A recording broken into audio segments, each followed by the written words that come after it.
Do you want to bring balance to all the wireless radiation fields in your life, including 5G? The Omnia Radiation Balancer is a small sticker you can stick on any device. It changes the state of the field and creates a new resonance between the wireless radiation and your energy field. On the link below, you'll see all our testing results that show how the body responds excellently once you've made this change in your life. And here's a special offer for the Journey to Truth crowd. Just enter the word truth in caps at the checkout for your 10% discount. It's easy to bring balance back to your body with the Omnia Radiation Balancer.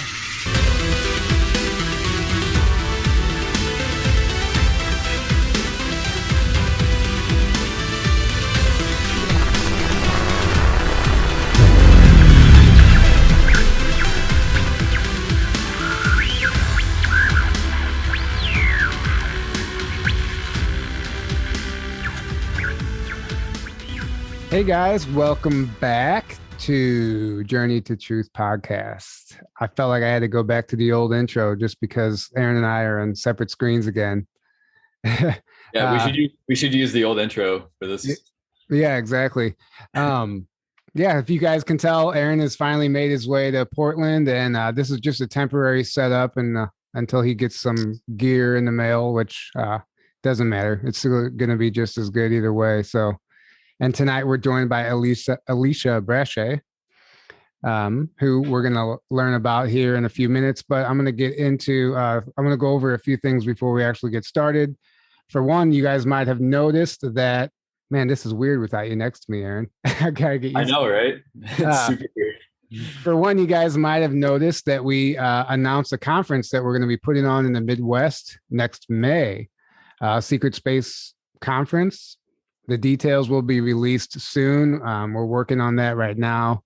It's going to be awesome. I don't know how to explain it besides I can just feel it's going to be amazing. And I know you guys are going to have some fun too. Real quick, Hopewell Farm CBD, 10% off with promo code Journey to Truth 10. Teespring, 15% off with promo code CGI Joe. And we'll have some new merch coming up. I have an idea for a cool shirt we'll be working on, so stay tuned for that. Other than that, welcome to the show, Alisha. Thank you, guys. It's so nice to be here. Well, it's nice to have you. She's coming to us from Australia. Yeah, so I'm based in Melbourne, Australia. Yeah, it's so weird to be on the other end of this. I'm used to interviewing you guys, so this is cool. Yeah, so tell people who might not know who you are about your show and what you do and how you got into this. Yeah, okay. So I guess going back, I've had Cosmic Gateway now for about 4.5, almost 5 years. It's a platform on social media. So I talk about various different topics, mainly around Ascension. My focus is generally around the energetic. So I talk a little bit about the Schumann resonance, space weather, based on my long journey of trying to understand the various different impacts that I was going through. I think it started around 2013, 14 for me, when I realized that there was something that was more external to my reality that was impacting me, mentally, emotionally, and physically. And then I started to look at things like solar flares and space weather, and starting to make the correlations between, excessive mental looping thoughts or emotional outbursts or, physical symptoms. And, and then obviously aspects of my own journey. But now I sort of write to keep people in the loop and update them to give them some context around things that they may be going through to help them on their ascension path, essentially. So that's just a short blurb about Cosmic Gateway. And also I have another platform, which is only, it's a little bit younger. It's about 2.5 years. I've had New Earth Children, which is something that I was prompted to set up, and with the focus of talking about these new children coming onto the planet, and based around my own personal experience and what I do in my work and help support other people. So they're the sort of the two elements I have on social media. Yeah. And you're doing some amazing work. And we were just part of your World Unity Week, which we did a roundtable with Allison, actually, and that was amazing. Amazing. Yeah. Yeah, it really was. It was a lot of fun. Thanks for doing that, by the way. That was powerful. If you guys don't know what we're talking about, it's actually an event that she did on Facebook. I think now, since then, everything's uploaded to your YouTube channel now. Yeah. Yep. Okay. Yeah. You had some incredible speakers. Did you not get David Icke? Yeah. I had David Icke. Yeah. That was so amazing. Yeah. I watched it. It was so good too. Yeah. I actually didn't watch it. I need to go back and check that out. Yeah. He was a massive part of my awakening back in 2012. So yeah, it was super cool. Yeah. Yeah. I feel like anybody going through an awakening back then, I mean, would have found him. Either way. Oh yeah. Yeah. I think World Unity Week for me was such an incredible accomplishment to share like all the components that have made up my journey, people who've been influenced like yourself, Alison, David Icke, and just sort of brought it all together to share with the world, just to help people navigate these times. But I mean, David Icke, that was a real buzz to be able to sit down and speak with him and interview him, more just have a conversation. But I mean, David Icke, I stumbled across David Icke when I was growing up in high school, and yeah. So off the camera, I kind of made some jokes, and I was like, "Thank you for making me the crazy person in high school talking about reptilians running the world," and he kind of laughed.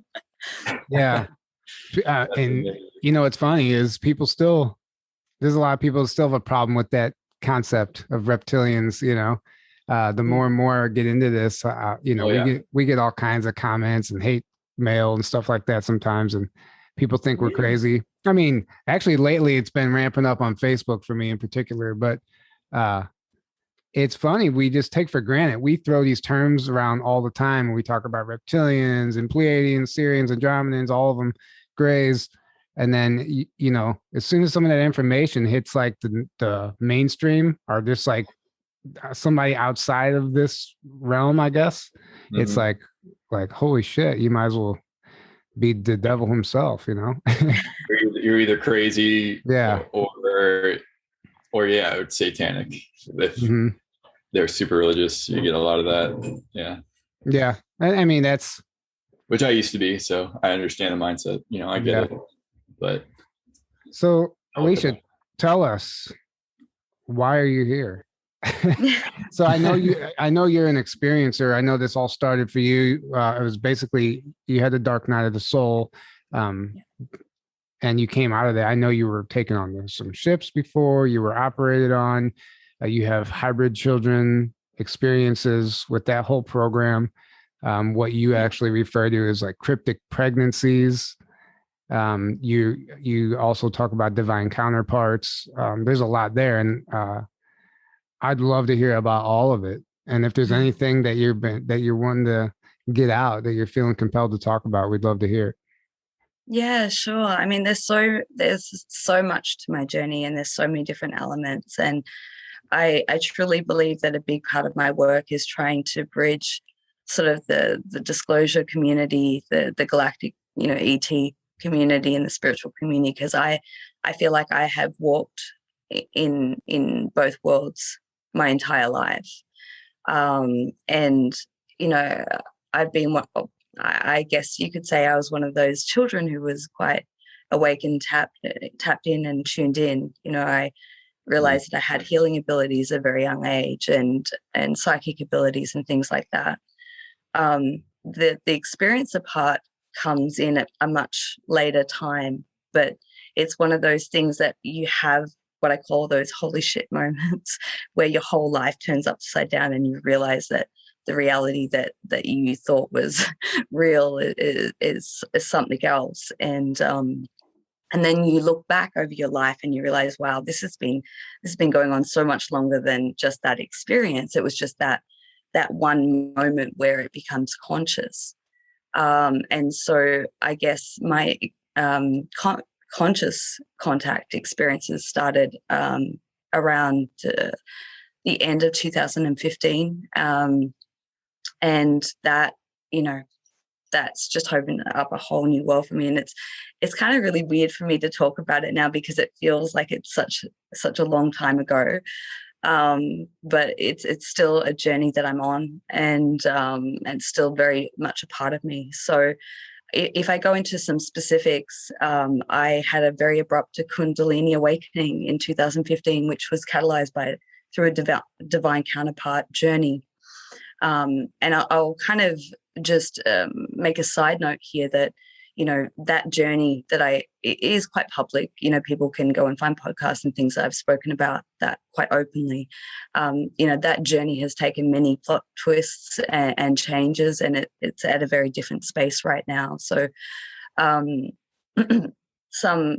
it's still all very relevant and relative to this journey that I'm on, but it's a lot has changed in my life over the last 2 years. So if I go back to 2015, after the Kundalini awakening, that was when I started to have my conscious contact experience with galactic beings. And it hit me very hard and very fast. And it really, it catalyzed my dark night of the soul, which went for pretty much the duration of 2016, because I couldn't make sense of what I was going through. And what happened was that I was having very intense dreams. I'm a really avid dreamer. You know, it's been a big part of prophetic dreams all my life. And I was being shown these children that I would have, that I would physically, you know, come into this world.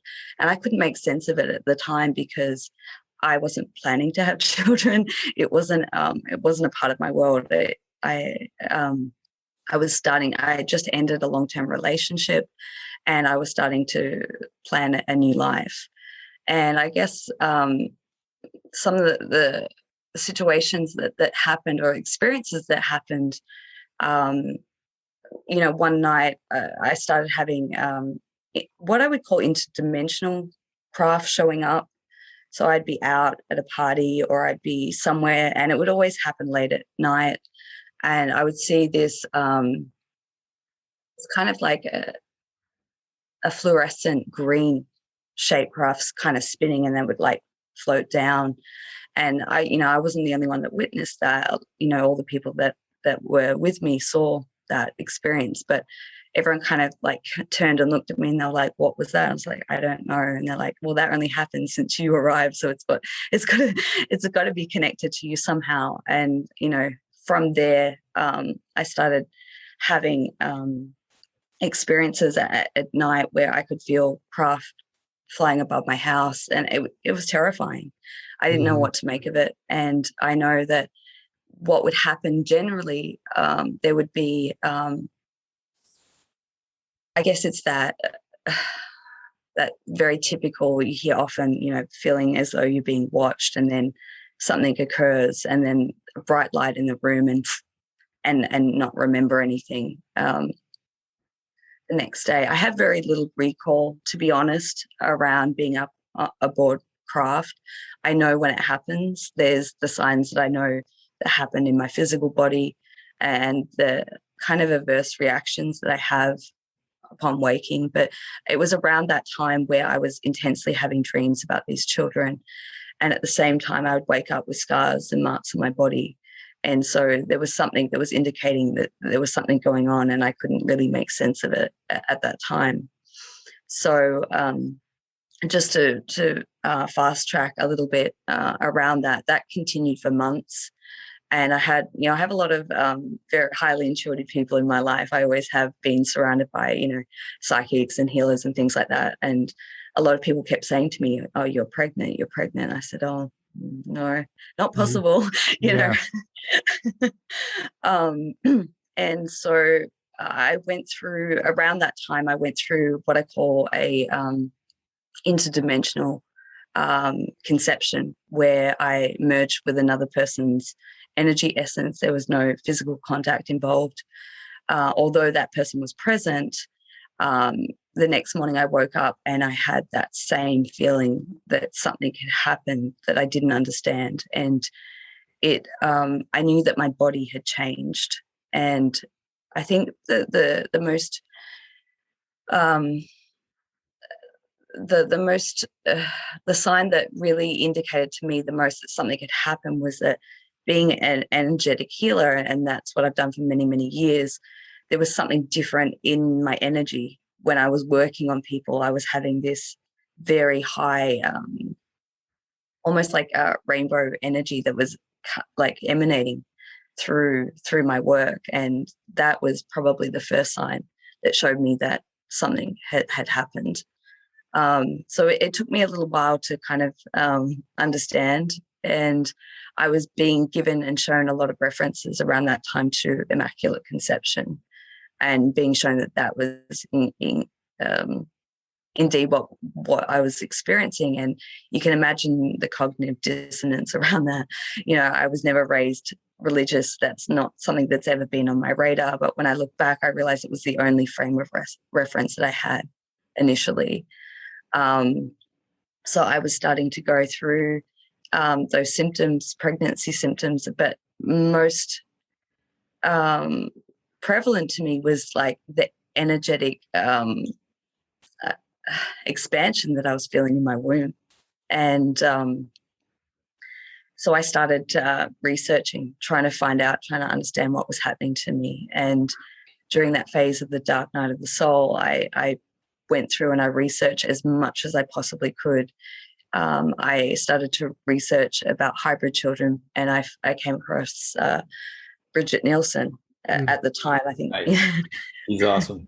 She was one of the first who started talking about that publicly, I think. At least she's one of the first ones who made some waves, you know. Yeah. I'm sure other people were talking about it, but yeah. So when I found her, I was like, oh my God, that you know, that's it started to give me some context around what I was experiencing. And I thought that I'd sort of found the answers. And then I realized that in the hybrid programs, a lot of these women don't actually give birth. And I was like, well, I feel that this journey for me is to go through and to give birth. So I had to keep seeking. And then, you know, stumbling across, it's a very 3D term, but there's a lot of people that talk about cryptic pregnancy. It's sort of not an area that I dabble in because it's very dense and very confusing. Basically, in essence, it's a longer gestation period of women who feel that they're pregnant and it doesn't show up on any medical examinations. You have all the symptoms and stuff. Yeah. So that was another aspect, but I was probably more focused on the fact of interdimensional conception when I found there was very, very limited information back then to describe what I was going through. And when I found information around that, I think it was in a book by Drunvalo Melchizedek. It was just in one chapter. And when I read that was the thing that resonated with me the most. Was it the Flower of Life book? Yeah, volume 2. Yeah, they talk about that in the first one, actually. That's what these like Lemurians were actually doing. They were teaching people how to conceive without actually having intercourse. And they were practicing this and teaching it to their society. So it's a real thing. Yeah. So it was, and just to backtrack, I have a very strong connection to Lemuria. I always have. And in the lead up to what I call the point of conception for me, I was waking up and I was like being given like these messages. Sometimes I have a voice that kind of speaks to me in the morning. And it was telling me to look at Lemuria. So all of the seeds were planted for me. I just had to decode it and work out and understand it. So, So, just to fast track, I guess, from that point, I had to then understand from, the research perspective, and I dabbled into every rabbit hole you could possibly imagine. ancient aliens. I found one episode on there that was really helpful, and I was just taking in as much data as I could. And then I realized I got to a point where I could no longer take on information and data. I had to go within to really understand my own individual journey and what I was going through and experiencing. Yeah. So, yeah. Well, ancient aliens helped a lot of us actually back in the day. I mean, it really did. If you think about its purpose on this planet, I mean, it really did spark an awakening for a lot of us. Very base level, but it was like, I remember watching it like with my jaw on the floor when I was younger, like, whoa, Yeah, it's one of those great like gateway things to like start your awakening, but then you got to like go past it, Yeah. Otherwise, you'll still be questioning it with them. Yeah. You're right. And like they cut out James Gilliland completely from his own ranch when because he was telling them all about the Pleiadians and this group and that group and these beings and the whole everything, and they're like, we can't have this. They literally cut everything out. Yeah, and they just showed one ship, and they had like John Vivanco and his team remote view a being on it, which is cool, but that's all they did. But that's just how that show is. They just focus on the ancient aspect of it, and then James said they have to keep the questions.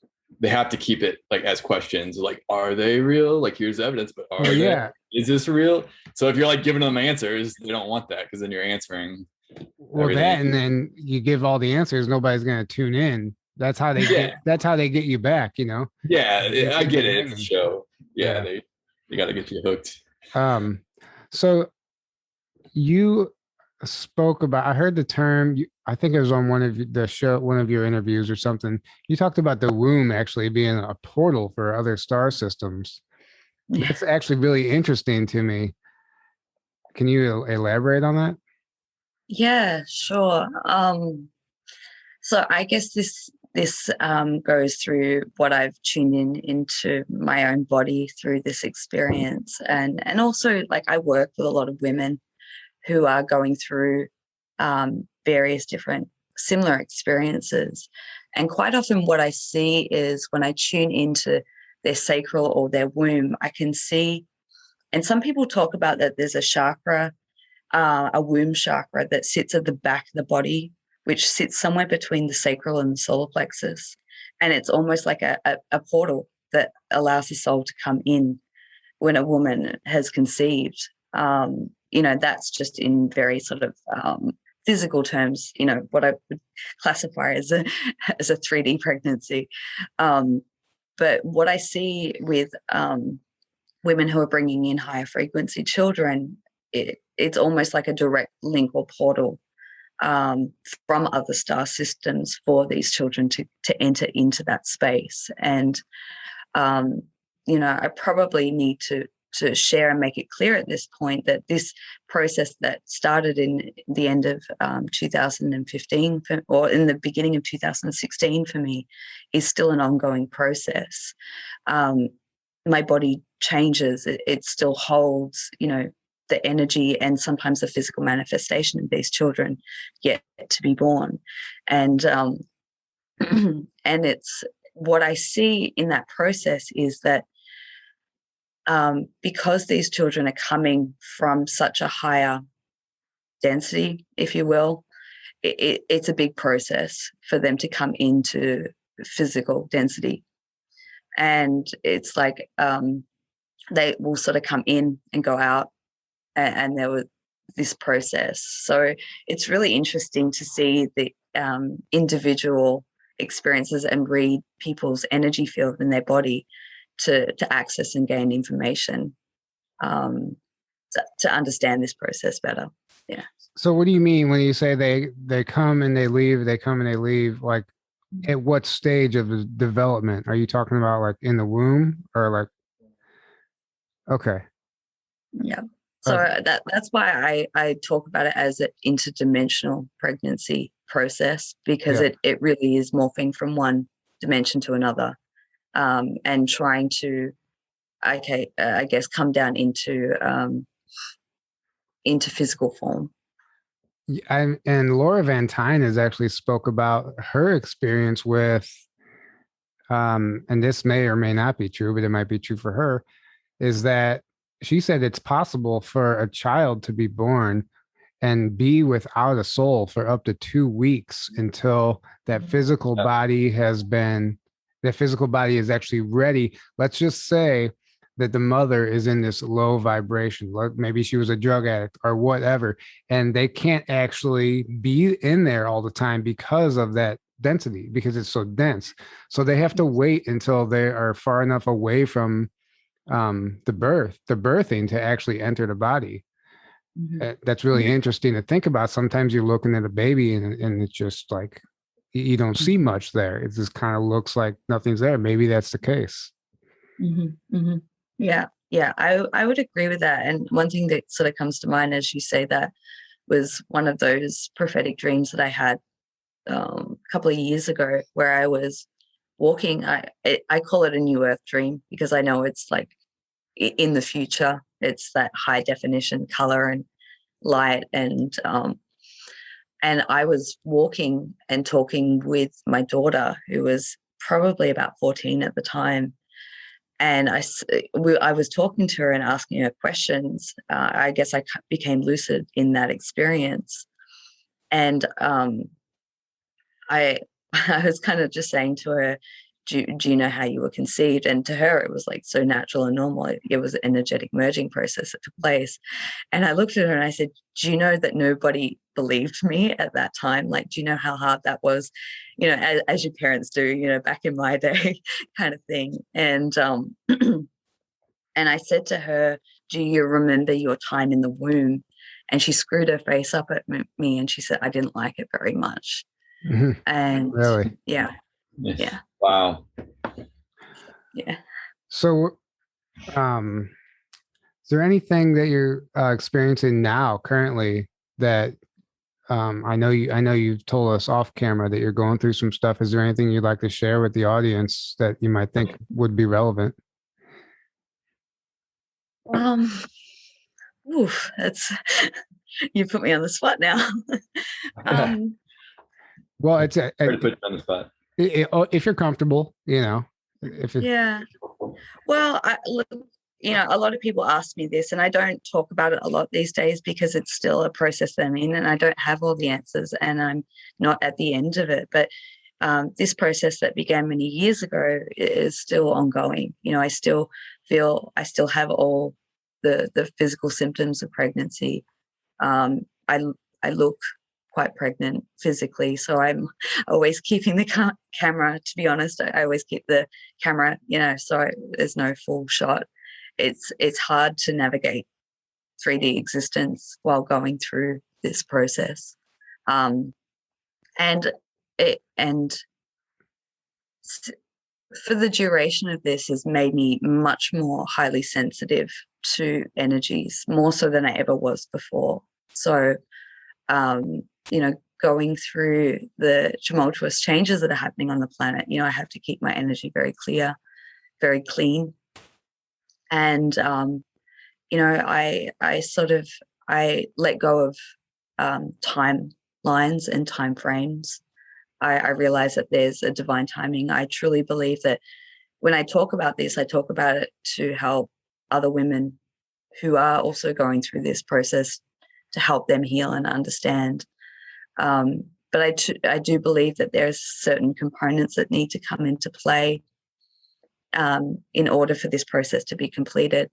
And one of them is that the frequency of the planet needs to be at a certain stabilization of a higher frequency so that these children can be born.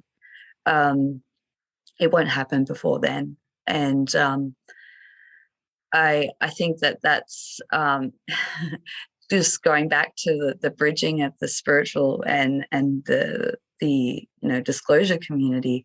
I had a very vivid dream in the beginning that showed me a timeline of when that will come into actuality, and the the various components of that was that there was a burst of light that hit the planet, so you could look at that as like a solar flash or the event or a wave of light. I saw, and I didn't know anything about that back then. So when Alice & Co came out with her information, it was almost identical to what I'd seen in that dream, and it gave me hope. There was that component. I also saw at that time that there was massive changes happening on a financial level. There was a restructure of the financial system and governance systems. And funnily enough, I don't share this often, funnily enough, there was a blonde-haired, blue-eyed leader in the United States who was helping everyone manage the changes, who was the president. So interesting. So, I share that because I had that dream in the beginning of 2016. And back then I didn't even realize that that particular person was even running for presidency. That I was so out of the loop of that stuff. So I guess I look at specific key markers to help better understand timelines for myself. And I've kept a very keen eye on all those components, solar flash and disclosure and the political stuff as a whole to gauge and to help me get prepared, I guess. It's the best way I can say it.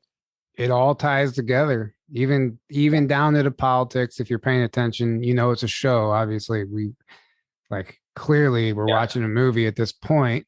So, I see so many people trying to make sense of everything right now, but I don't even think we should be wasting our time trying to make sense of something that we know is a movie. We know it's a show, and there's so much more going on behind the scenes. And that's just like you said earlier, you can only take in so much data and information before you just have to go within and figure out why you're here and what you're actually doing here. Yeah. And that's, so did you even get to the experience, or did you just dance around it with all that other stuff? Sorry, can you ask that again? No, I'm good at dancing around, so you feel free to. No, I was just asking you earlier if you were having any current experiences, like going through anything. Oh, yeah. Oh, I mean, on a daily basis. That's why sometimes I don't even know how to answer that question. Sure. Oh, yeah. Yeah. No, I totally. My life's a trip.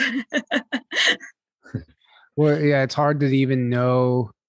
I was just talking to Abby Lynn. You guys know who she is. I was on the phone with her today, and I was like, it's so hard to, once you're an experiencer like this and you have all this stuff, it's so hard to go to lunch with your family or whatever, and not just want to jump up and leave and just get out of there. It's not feeding you anymore, and it's really it's really difficult to like you said, it's a trip. It's really difficult to be in this world right now, because these are the only types of conversations that we want to be having, but we can't have these conversations with everybody. So I know what you mean. I know exactly what you mean. So do you have any experience with SSP, secret space program type of stuff?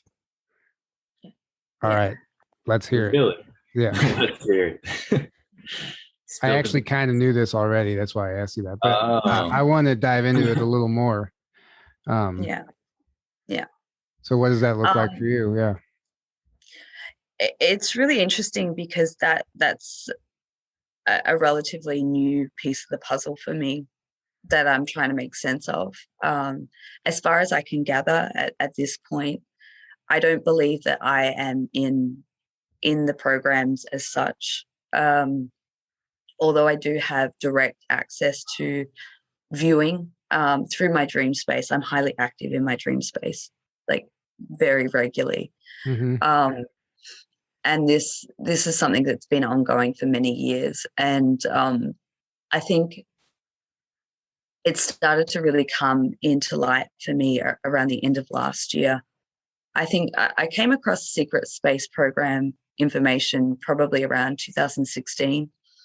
And I knew, when you hear something and you hear a piece of information and it resonates, and then you're like, I don't know what to do with it, I'm just going to park it. It was kind of like that over the last couple of years. And it was back in, and that's why I'm so grateful for you guys, and I love the work that you do, because the more people that share stories, the more you can start to piece together your own journey and things start to make sense. And I had an experience where I woke up with a lot of very specific information around a 20 and back. Really? Yeah, but not my own. So that's where I have to be very, that's why I have to be very careful in how I share this information. Let me stop you real quick. How do you know it's not your own? Well, that's a good question, Tyler. Well, because we've interviewed a lot of these guys, and it's becoming apparent that even when they claim it's not their own, it very well could be another aspect of them, even a clone. They have soul splitting technology, different timelines. Like it's your consciousness in a different body, is what you're saying? Yeah. So you might not even recognize the person as yourself, but it actually could be a version of you. And that might be how they even pull this off in the first place. It's very confusing, but anyway, continue. Yeah, no, I'm glad that you brought that up, because I'm very open to claiming it if it is my own, 100%. I just can't speak definitively that I believe that it is at this point. But as we know, as we continue on our expansion of consciousness and more pieces of the puzzle come together, we understand it at a greater and greater level. From my own personal experience, I can honestly say that I go through phases where I go what I call being really tapped out. And I know that I'm highly active on some sort of a mission, but these are temporary. So it's not like a 20 and back. It might happen over a space of a week, a fortnight, maybe a month. And just to explain what that's like for me is that I'll be very active in my dreams, and I know that I'm out in space or off planet on some sort of a mission. Generally, it's a cleanup mission. And when I come into awake time, like when I wake up in the morning, I feel like I'm a diluted version of myself. I know that feeling. I think a lot of people can relate to that. And the cues that I have that I know that I'm not here, and the way that I understand it is that a high level of my consciousness is not in my physical body. I know that there's more of me out there doing something else. The most recent experience that I had that I can remember was probably a few months ago, where it was very specific around Mars and what was happening. And I think I reached out to you at the time, Tyler, because I really didn't know who to talk to or go to. I have a lot of great people in my life, but when it comes to SSP stuff, I don't have a lot of people that I can talk to. What do you do now? Yeah, I do now. I do remember you reaching out. Yeah. So, would you mind elaborating on what you saw going on Mars? Yeah, sure. So I guess at that time I felt like I had a session with Rebecca Rose at that time, because I was going through, how does she call it? I was going through a moment of crisis, and I was trying, I think the things that I was seeing on Mars at that time was so way out there that I really needed to check my own sanity. I needed to make sure that I wasn't completely losing and going crazy. And I was seeing operations being cleaned up, but I was also seeing clones being killed. Oh. And this is clones of people who I am connected with on a deep soul level. And that was quite traumatic for me to witness that. And I had been taken up around that time in front of a council of galactic beings, and they were telling me about the completion of a very specific involvement in the SSP in relation to me and someone that I'm closely connected with.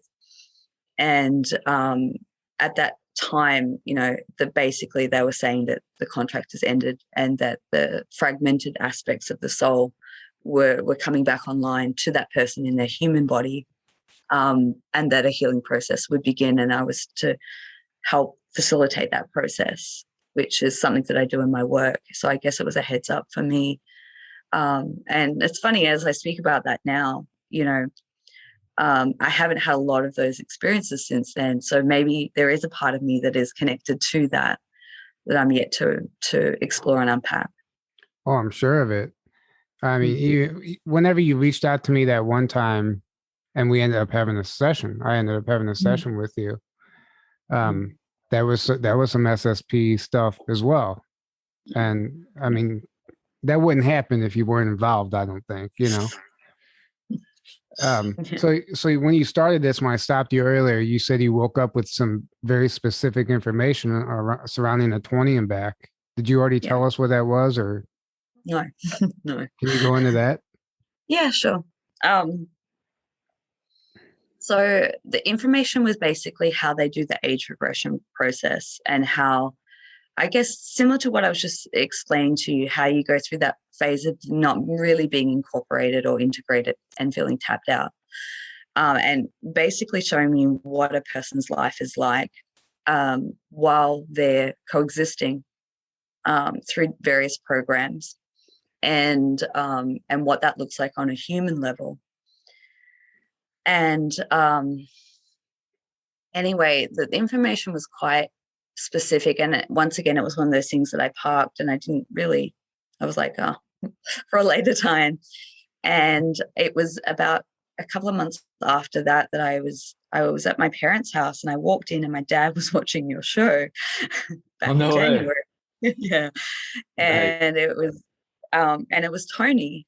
And nice. It was in that moment that I walked in that what he was describing in his own experience was exactly the information that I'd got in that download when I was waking up a few months prior. So I just kind of was like, whoa, okay. So I sat down and I started watching, and I was like, hey, Dad, what's this? And he's like, oh, it's a SSP testimony. I was like, oh, okay. So I started watching it. And I guess it was at that point that I started to really start to pay attention to paying more close attention to the information that was coming through to me at that time. And so that was one component to it. So when I say this is relatively new within the last 12 months for me. Okay. And I had started writing a very lengthy article around counterparts, and I guess to help people better understand their own divine counterpart journey. And I was kind of making categories. I mean, I don't like to box things, but like to compartmentalize for the human to understand, especially in the work that I do. And I kept getting this like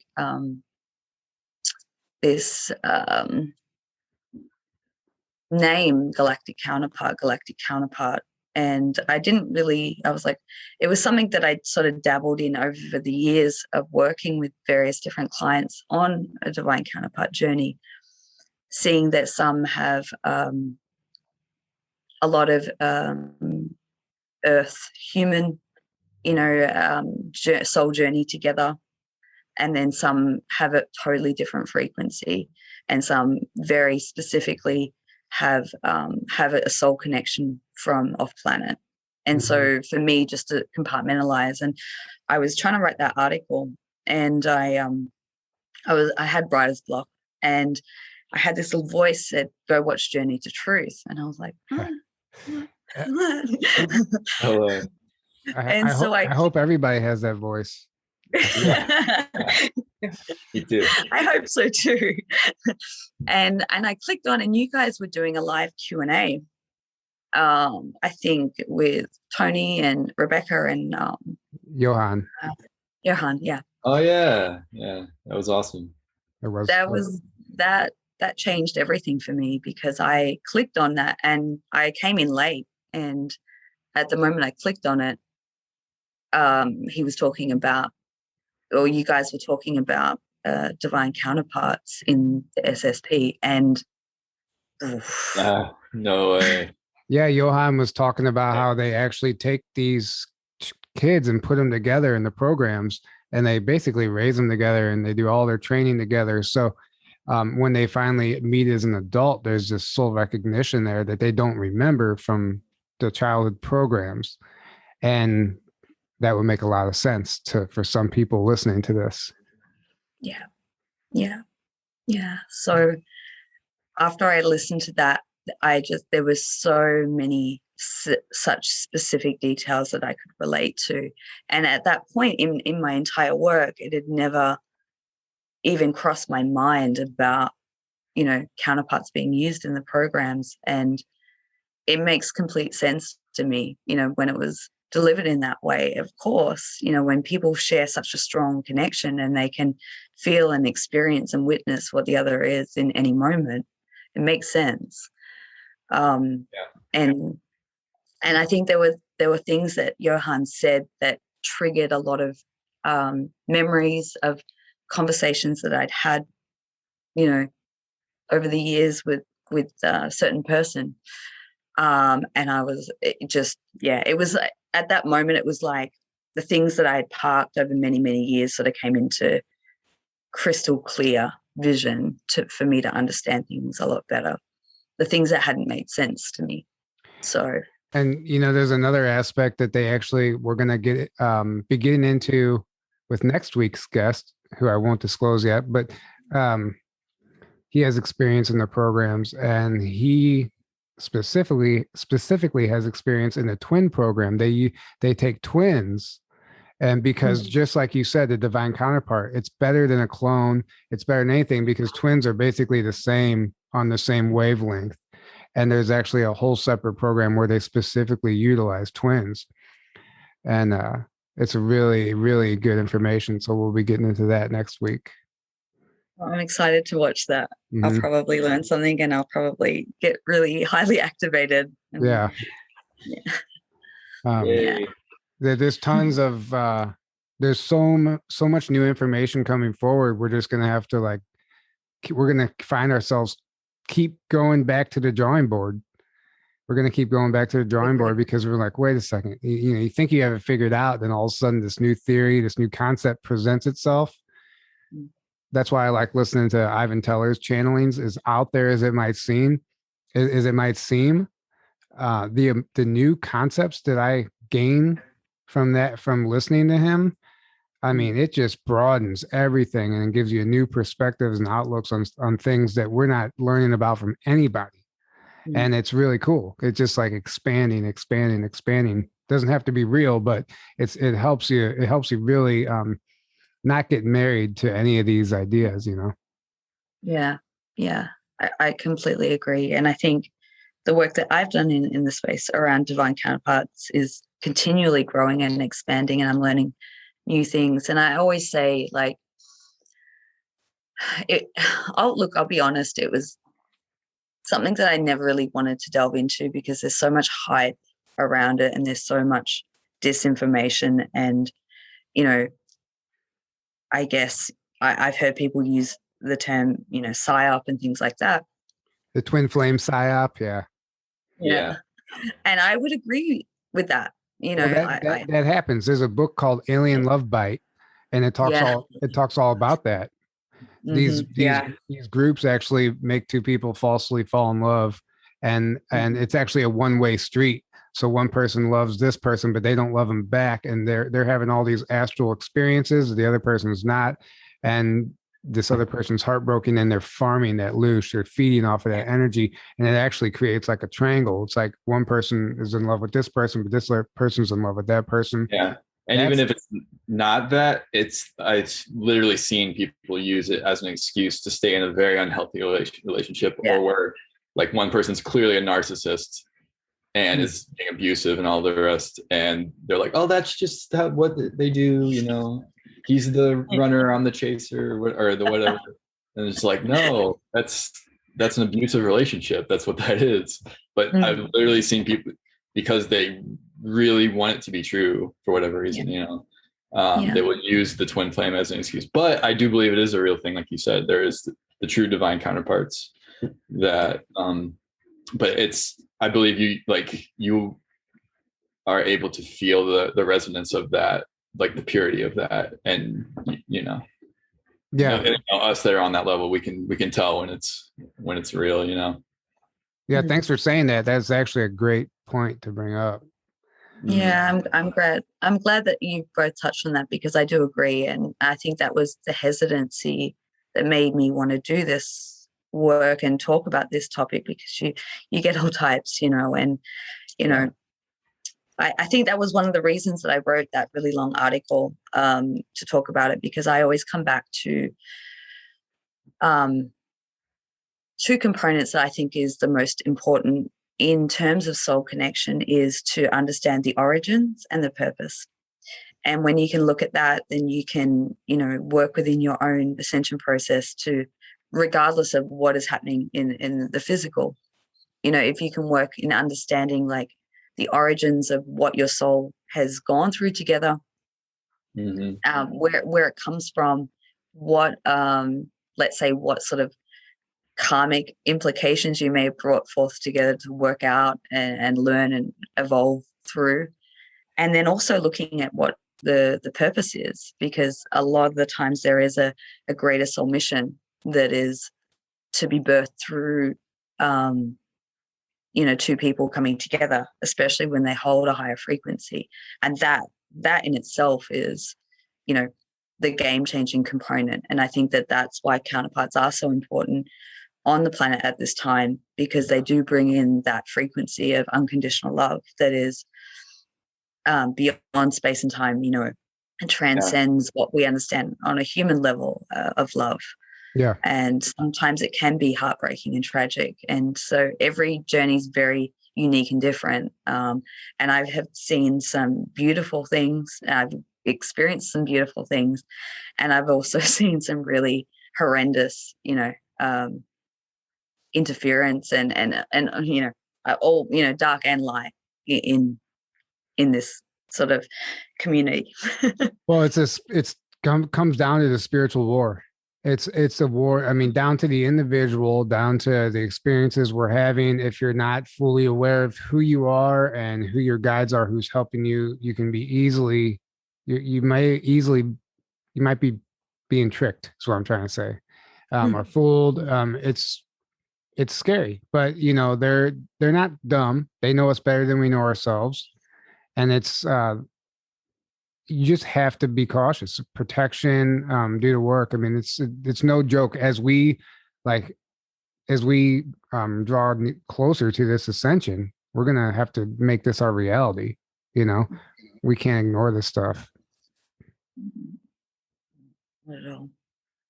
So that's where you come in and say something next. But I know what you're saying. The interference is real. That's all I was trying to say. I've experienced it. A lot of people have, actually. And it's important to know what to look for, because like Aaron said earlier, sometimes people think, they're so married to the idea that this is meant to be. They might actually not be considering that they might be deceived or, whatever the case may be. Yeah. And usually that stems from their own like unhealed trauma and wounds that, it's like you got to heal first, almost to like that, for that divine counterpart to like you both have to be healed to a certain level to like come together, I feel like. Yeah. And then that's when it's like just the beauty of the connection once two like healed beautiful souls come together, like that. It's like it's amazing. Yeah, exactly. Yeah. And it's like she said, that's needed right now. The heart, the love frequency, very needed. It's very needed. Maybe that might be somebody's entire purpose here. That might be your mission, is to just live in that frequency. And man, those people are lucky. Right. We're all here for our own reasons, for different reasons, Well, all those star seeds are just us being here are affecting the frequency. And like Dolores Cannon talks about that. Like she would have clients ask her, what's my purpose? What's my purpose? and it would come through. Your purpose is just to be. It's literally just to be here. Yeah. Just by you being here, you're affecting and raising the vibration, affecting others around you. Yeah. And a lot of people didn't like that because they wanted like a specific thing. And not saying that you can't also have that, but that's like our main purpose is just us being here. We're raising the frequency and affecting the planet and everyone here on a deep level, whether we know it or not, or whether they know it or not, you know. Beautifully put. Yeah, I agree. And yeah, we always strive for wanting that purpose. Like we want our life to mean something. We want to find some reason, something to live for. And I get that because of the world and the state of the world right now. It's really tough to walk around and not start questioning things. Mm-hmm. So I get that. But if you can get to the place where you realize, yeah, all I need to do is just be the best version of myself all the time, and then just follow your heart and what pulls you towards like your passion and your heart and it's really that simple. It's really that, because so many people are stressing out and you're like, what do I need to be doing right now? Oh my gosh, and if you're doing that, you're off track already. Like just follow what you're naturally drawn to and what you're passionate about and what your heart leads you to. And that's what you're going to have the most impact, because that means that's what you're resonating at that level, Mm-hmm. Get out of your own way. Get out of your head. Yeah. Get out of your head. Get into your heart. That's what a Native American says. As soon as we, I've talked about this before, the three brains, the gut, the heart, and then their brain. They say as soon as you leave the gut, you're already basically on the wrong track. If you ignore the gut feeling and you start overthinking it, and they said that's where mankind has gone wrong. We overthink Most everything. people are all up here and none of this, or very little of this and none of the gut, or it's mostly all. That's what we're programmed. We're programmed to be, and that's when you look at all society and the programming. It's all to keep you in your logical mind only. Mm-hmm. And that's why so many people fall for some of these shills, because they're operating in that state, and they're only picking up on the information. But they don't have the ability to feel the person's energy. If you can actually tap in and feel the truth or feel that person, you don't even need to hear what's coming out of their mouth. You can hear what they're saying just by looking at them.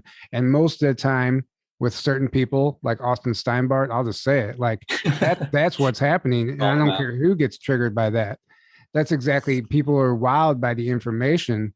And if you're only taking in the information, you're not going to actually see that, there's something majorly wrong here, and it might not even be his fault, but there's something going on there, mind control or something. Exactly. Beautifully said. Yep. Yeah. So Alisha, tell us about the new Earth. I know you have some theories. I know this is something. Tell us all about the new Earth. Well, you talked about in one of your interviews the ancient ways coming back to bring us into the new Earth. We have to get back to what we used to know. And it's just something that I think we should discuss. Yeah. Oh, my favorite topic. My absolute favorite topic. Look, New Earth is here already. You can feel and see and tap into that, through your own vibration and frequency. But I guess what we're striving for and working towards is for all of humanity to be able to be in that frequency and experience it.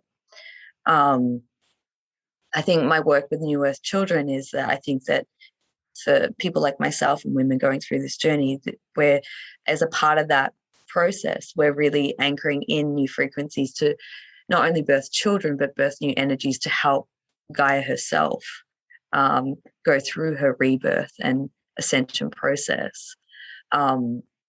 I think that's why I love a lot of the work through BQH sessions, especially with Alice and Co. and things like that.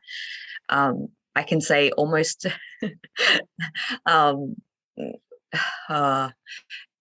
I love how in sync I am with her, because quite often I'll see things through my dreams or through sessions, and then she'll post a video, within a few days or a week, and it's almost word for word verbatim like what I've experienced. So that's amazing. Yeah, it's so cool. I'll let her know that. Cool. Well, she'll watch this, so yeah. but I think that it is, I mean, going back to talking about Lemuria and the ancient ways returning, you know, my process of, you know, interdimensional conception and pregnancy and birth is just one of the components of new way of being and new ways that are coming through that aren't new at all. They're actually ancient, you know, that they've existed on this planet when we were vibrating in a higher frequency. And I think we're returning back to some of those aspects, maybe not all of them. I don't think that all those civilizations that were in a higher vibration on Earth were perfect. They had their flaws. So it's like a refining process of what have we learned through the dark ages and the dissension process, and how we can take the best of, you know, higher civilizations and bring it back to where we're heading as humanity itself. And definitely there's a lot of components of our star brothers and sisters that are assisting this process through us, or, you know, we are those aspects embodied on the planet to make that come into a physical manifestation. So I guess that's a very general way of speaking about it, but I guess through, you know, I've been challenged so much on this path, especially in the last 5 years. And I think a lot of people can relate to the challenges that we go through, personal hardship on various levels. But I think one thing that always pulls me through and guides me through is the visions and the dreams that I've had about New Earth, and knowing that that is a reality that we're moving towards. And that's why we go through some of the darker phases and the hardships, is because, you know, each person's experience when we go through, you know, deep clearing of ancestral trauma, or deep clearing of past life wounding, or whatever it is that is in our own process to be cleared and neutralized, we make waves within the collective field, you know, and we all work as one entity in some regard to restore the balance. Yeah. I think so. Absolutely. Do you think, okay, like, this is the big question everybody has, like, what does the transition look like? I know we've discussed it before. A split, an event, it's kind of like maybe just down to the individual. It might look different for all of us. What are your thoughts there? My thoughts have changed a lot over the years, and I think that, you know, I spent a lot of time thinking about this stuff. And I think initially it was very much around an event or a solar flash and something happening very instantaneously. Not that I don't think that is off the potential playbook. You know, I think that is a possibility. But I'm kind of in a space of being in the unfolding, and also seeing how it plays out. I think that, you know, there is also that, you know, option of the split, and you can feel that. I mean, I don't know about you guys, but I've felt that for years, the literal splitting of moving into one frequency bandwidth and another. I remember a couple of years ago being in a very heightened state. And I remember I was like looking out on the forest that sits in front of my house, and I was literally seeing reality as New Earth in front of my eye, physically in front of my eyes, that like real pristine, crystalline, everything glistening, high definition color. Like I was being able to see through the veil and see into that reality, New Earth reality. And so, you know, I truly believe that it is access to us all when we're in those heightened states. But the actual key to it all is that we have to implement it and ground it into physical. It's not just when we're vibrating high, you know, we can all have those, you know, way out experiences, but it's about integrating into the physical so that it's and accessible for everyone. So, I mean, that doesn't really answer your question, I know. Well, there was no question, really. I mean, it was. I was just wondering what you thought it would look like, but you did answer it. I mean, there's a potential for all of it to happen, I think. Yeah. And I think your timelines change, to be honest. That's what I was going to say. Yeah. So you see the trends, you know, the event, solar flash, timeline splitting, and it's like we all collectively link into the trends as one of the timelines is most predominant in that moment. Then something happens, like, you know, the situation, global situation of the last 18 months. Yeah. It changes the timeline again. And so well, you know, it's interesting. The reason I was talking to Abby Lynn today is because she called me, or she left me a message saying she had a session with somebody and she just had this amazing download. She had to tell me about it. It was about New Earth. The person in the session wanted to know if they were going to be able to meet their star family and went in the New Earth. And what came through was that, unfortunately, yes, they're going to meet them, but these Pleiadians, these groups of people, maybe not Pleiadians, but some of these groups actually can't come here because of the environment, even when we do transition. But what they will be able to do is they have like avatars growing in like liquid pods, basically humans, and they're going to be able to basically take over one of these vessels and actually come here in human form. So, and they'll look just like us, but they won't have amnesia. And it's going to be like your Andromedan brother or sister here helping us, but they're going to be from somewhere totally different, but they're going to be in a human vessel. They're growing vessels basically, so they can come here and be here with us.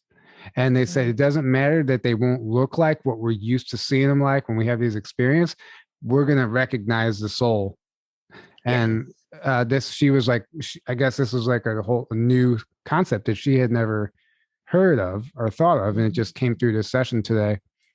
And I was like, actually, that resonates. You know, I could totally see something like that happening. So when the ETs actually come, they're going to get off the ships and like, you look exactly like me. What's going on here? Like, like, no, we had to come in this form because this is what we have to do. But she did clarify that not all races would have to do that. Just depending on what density they're at. Yeah, that makes sense. Yeah. So that's just something to think about. Really interesting. That's fascinating. Well, hopefully I'll have more to share with you guys. I have a session coming up in a few weeks, a BQH session. It's been a while since I've been under, and I love to go in and kind of like access a lot of information of like the most current timeline that we're on and where where we're heading as humanity and how it's going to unfold. I've seen multiple possibilities over the years. Yeah, I think you're right. And the biggest thing to me, like you already said, is the timeline change. I feel like we might not be on the event solar flash timeline anymore. Maybe we are. Maybe it'll come and when we're all least expecting it, we'll think we're off the timeline and then bam, we get hit. Who knows? Who knows? I will share this with you of something that's happened to me recently. Probably for months now, I have been what I call very human, which is very foreign to me, especially over the last years where I felt very more galactic than I have felt human, you know, and normally I resist that. I don't like it. I like to have sort of the multidimensional experiences, but it's been very grounded, very solidified, I guess is another word. And one morning I was outside just drinking coffee, just pondering and wondering why I was going through this phase. And what came back to me was, this is not a phase. This is kind of get used to it because it's going to be here for a while. It's not going away anytime soon. And I think the real focus has been on the physical body, preparing the physical body. And I have woken up probably a handful of times between now and then. So in the last 2 months, hearing that you're being prepared for the solar flash, your body's being physically prepared and upgraded to be able to take in the light of the solar flash. Now, when I say that, I take that with a grain of salt. I take any message with a grain of salt, you know, because I know how in flux things can be. But one thing that I also feel is that I don't think everyone will go through it and experience it in the same way or at the same time. And one of the BQH sessions that I had a couple of years ago showed me that I was in a space living in a different home. My children were already here in physical, had been born, and I was experiencing what we would consider the event. And when, you know, how they probe around and ask questions, and they were like, is this and I was like, this is the second event. Like, this is the second flash. The first one's already come and gone. And in that space, I was aware of it and experiencing it, but the people around me were asleep. When I say asleep, like literally physically asleep, they did not know what had taken place. I mean, so that's another possibility too. You know, depending on people's energy and consciousness, they're going to experience that differently. Well, yeah, if you never even heard of the concept of an event or a solar flash, then yeah, you're going to be one of those people who are sleeping. I mean, that's just the reality of it, I'm sure. Mm. It's very interesting, that whole the sun in general. And, you know, some people like I feel like it's changed. I remember like the event coming from like this galactic central sun. And then some people are saying, no, it's coming from our sun. And well, I've heard it is, but our sun will be affected by that also. So it's kind of both. But like it's so many. So many people like study our sun and they're like, no, I don't see it in this cycle. Like, it doesn't matter. Like they don't see it. Like, they're using like the past basically to predict the future. And like, they don't even see it, like something that major coming from our sun. So they're like, no, that whole theory is bunk. But I think I told the one guy way back when I was married to the idea of the event, I was like, he did this whole video on why it wasn't going to happen. And he was a brilliant guy. And I just commented on the YouTube video. I said, you're studying the wrong sun, dude. Because at the time I thought it was coming from this galactic sun. And, but yeah, you guys said the sun is a portal. Yeah. It's so true. Basically I was listening to somebody, can't think of his name, but he said like every black hole on the other side of every black hole is a star in another universe, which makes that star a portal. And that's exactly what's happening with our sun. And people are like, well, it's too hot. And he's like, well, that's the whole psyop. Our sun isn't hot. It's cold fusion. It's light and gas. And then Corey Good said the same thing whenever he saw that he said, it's like, imagine one of those balls that you put your hand on and it has the electricity. He said that's basically what the inside of our sun looks like. It's electric. It's a cold fusion. Electric. It's not this like. It doesn't mean it's hot. Yeah. Not like a ball fire. That's why like it's cold in space. The higher you get off the surface of the Earth, even in our own atmosphere, it gets colder. Why is it only getting hotter? It doesn't make any sense. Why is it only getting hot? Why is it only hot on the surface? And he explained that's because of the light reflecting off the surface on our atmosphere. Basically, our atmosphere is what creates the heat. Without the atmosphere, it's cold. That's what, and he said, he went on to say that like Mars has an atmosphere still. Whatever they tell you, it's a lie. Like, there's definitely Mars and the moon both do. Yeah. So, yep. And then he said the moon is a space station that was brought here, which we know. Even though that's but it's really interesting to think about that type of stuff. And he said, it's hard not to find, if you're really researching in the right places, it's hard not to find what look like ships coming through our sun. On there's so many photographs and footage of that. So whenever we think of this solar flash, it's like, it might mean, but obviously there's some radiation involved, and that's something that actually has to be considered, but it's not what we think. The sun isn't even what we think it is. I don't know. Just something to think about, right? So many things to think about. I think a couple of months ago, when I was highly active in my dream space, one of them I do recall as you're talking, and it makes so much sense to me, was I actually went to the sun to get a sample. It was almost like a test tube of plasma, and it was electricity-like, and it was kind of blue. And that was kind of weird for me, because you would think that if I was taking a sample from the sun, it would look white or, yellow. And it was not. It was kind of a blue shade, and it was kind of electric. And I can't tell you any more details. I have no idea what that was about. But, one of the many Yeah. What are we really doing up there every night, right? I have no idea. Yeah. Well, what have we been going for, like an hour and 15 minutes? Hour 15. So I know for people who don't know, you do sessions, you offer sessions. Would you mind walking us through what one of those sessions actually looks like for the people who might want to book with you? Yeah, sure. So I offer a wide range of sessions, but generally my focus is on what I call energy alignment.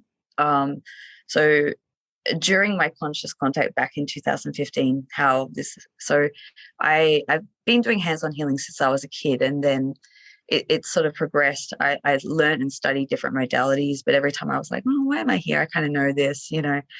And over 10 years, I started following what I was being intuitively guided to do, which kind of worked better. And I can see the progression of it over 10 years. It built up to this techniques that I use now.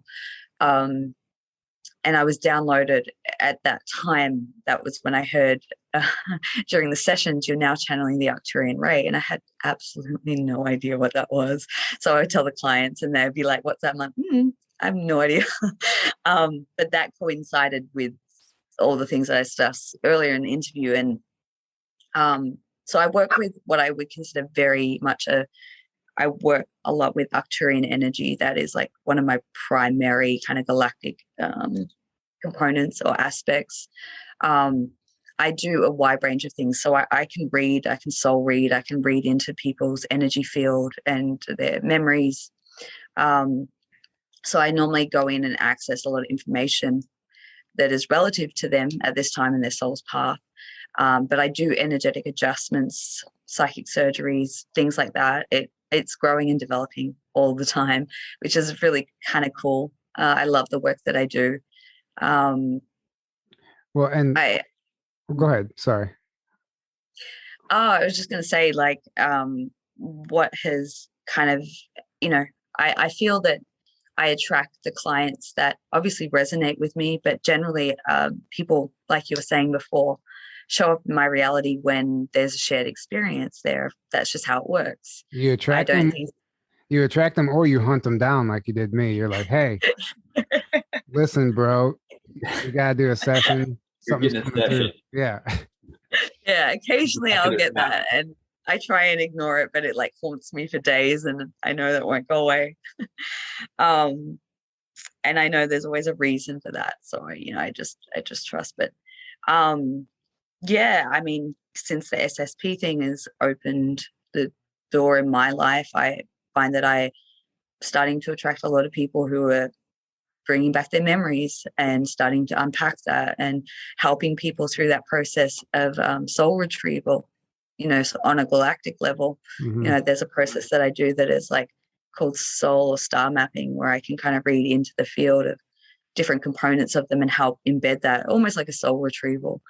Well, and you also, what you did for me was you removed a blockage. You removed the blockage that something was stopping me from remembering.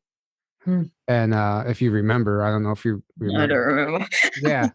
So something was removed, and you told me like usually within 3 to 5 days or something after that, you start to get memories back. And I was kind of waiting for it to happen. Nothing happened. Then as soon as I forgot about it, I did in fact have what I could only describe as a memory coming back of being on Mars. And I've actually never shared this one publicly. The only person I've told about it was Tony Rodriguez. And when I told him, his eyes lit up, and he's like, dude, I've seen that basically. Really? He's like, you're describing exactly what it looks like there. And he was like, we need to talk more. And that's how we ended up talking. But yeah. So, and then that was it though. It was like a one-time hit, and I never got, I have had some stuff since then, but that one just seemed like it was like right on time with what you said. It was interesting. So there's also that you offer. Yeah. I mean, I think the one thing that I do remember, your working in your energy was so fascinating. And I think the one thing that I remember, because I do this, there's a lot of different techniques and tools that I work with. One is called consciousness rewiring. So it's sort of like I go into the neural pathways in the brain and look at where there's blockages and things like that. And when I went, I hope you don't mind me sharing this, but when I went in and I was going to do that process on you, that was where I could see energetic layers of screen memory. And that was when I said to you, do I have permission to try? And I don't know if I can do it, but I'll try to be able to remove some of the screen memory, because I know as experiences, that's a lot of the things that we have to contend with, is having different memories implanted that aren't the actual memory of what was occurring. So, I haven't done anything like that since, but I can kind of get the sense of that. Yeah. Well, I thought that was like something you did all the time.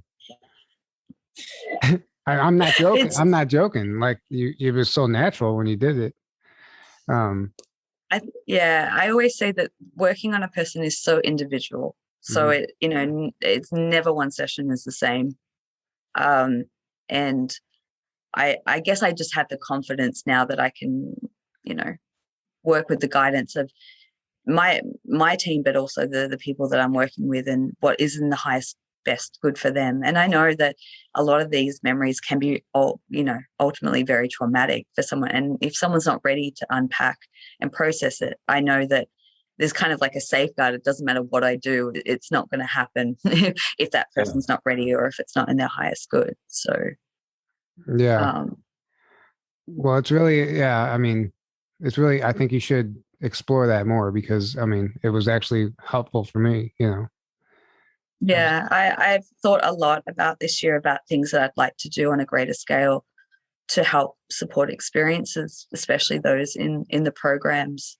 Obviously, that called me unexpectedly. I didn't see that was going to be a part of my journey, but as it's unfolded, it is highly part of my journey. And, I think what I love is that people can come and tell me the weirdest out there stories, and I never bat an eyelid because of my own journey and how out there it has been.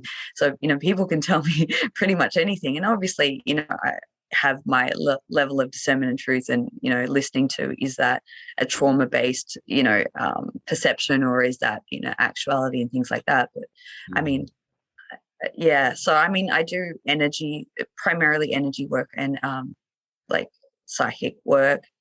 In a session, I guess that's what people can expect. But my background is vast and varied. I'm a qualified holistic counselor. I was a regressionist for many years. So there's a lot of components that I've done throughout my life that's kind of fused and melded. Yeah, what I do now. Yeah. And you're right. You're right also about the screen memories where you were talking about earlier. That's a real thing. Like some people will go into a hypnosis and they'll keep going back to this one memory and they'll think that happened. And that's something that we have to come to the reality that this might actually be a screen memory blocking the real experience. Yeah. And even the movie Total Recall kind of touches on that. You sign up for it and they give you all these fake memories of a time on another planet or whatever else. And the whole plot is that he actually did spend time on Mars, but then they were trying to give him these screen memories and whatever, something along those lines. I have to go and watch that because that's the third time this week someone's made reference to that. Like his wife and job, and that was all fake, and then he realized it and freaked out. Yeah. So basically, he had spent time in the programs on Mars. And then he came back to Earth, and they tried to cover it up by giving him these screen memories of this fake life. They gave him a wife here, a home, and a memory of a lifetime here on Earth. So he had thought all this was real when his wife was actually just some agent working for this company to keep him from remembering what he actually did on Mars. Yeah. So then he goes to this Total Recall place where you're supposed to, it's like they offer vacations. Like you can actually have memories of being somewhere else. And it seems so real. You felt like you were there. And I'll just let you watch the movie, but it's really, that is on my to-do list this week.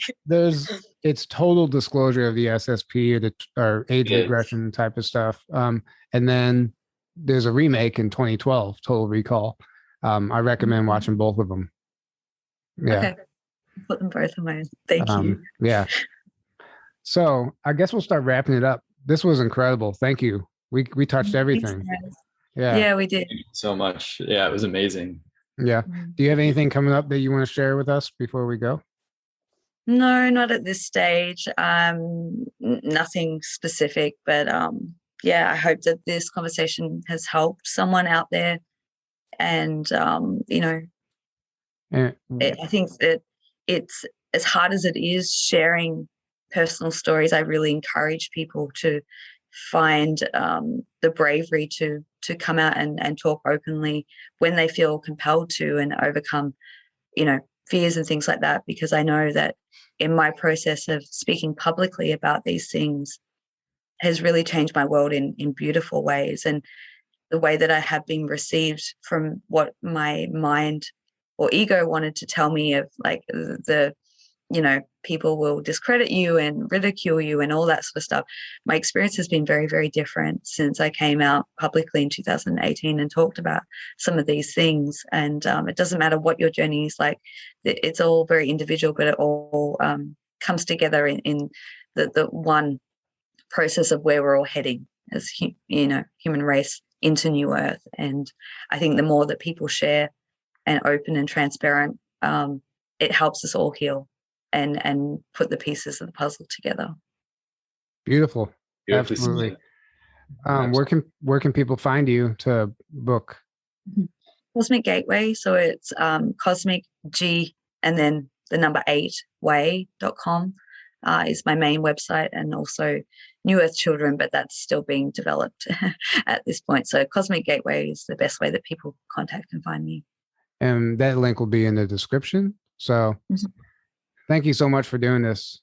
It's weird going back to the original way, Aaron. Separate screen. Old school. Well, it threw me off at the beginning. I didn't even know how to introduce the show. I was like, no, but it's a new chapter. It's a new chapter. So, and we don't plan on missing a beat. So, we have a lot of work to do. We're excited about this upcoming conference. You guys will be hearing more about that soon. I'm excited too. If it means that we can travel somehow, some way, I'll be there. That would be amazing. That would be amazing. Yeah. Hopefully. Who knows what it'll look like in May? Who knows what it'll look like in May? But you know, it's all coming together pretty effortlessly. So I know it's meant to be, and it's going to be a good time. So yeah. Anyway, thanks for tuning in, guys. Thank you guys for all your support, all the donations, all the love, the beautiful comments and emails that we get from you guys. I say it over and over again, but we can't do this without you. And you're the reason we keep doing this. So thank you for that. We love you guys, and have a great night.